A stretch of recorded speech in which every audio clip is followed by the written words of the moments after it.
beautiful beings of the universe, welcome to Now. I'll be starting this video first of all with this Tibetan bowl sound to clear up the negative energy around.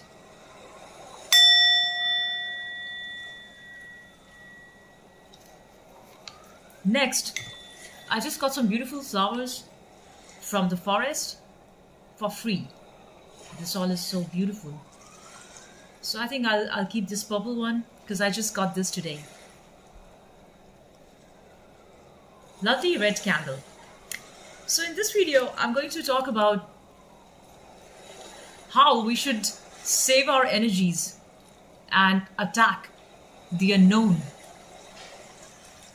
But before I talk about that, I'm going to just shuffle some of the beautiful Jesus Christ cards and see what message he has got for us.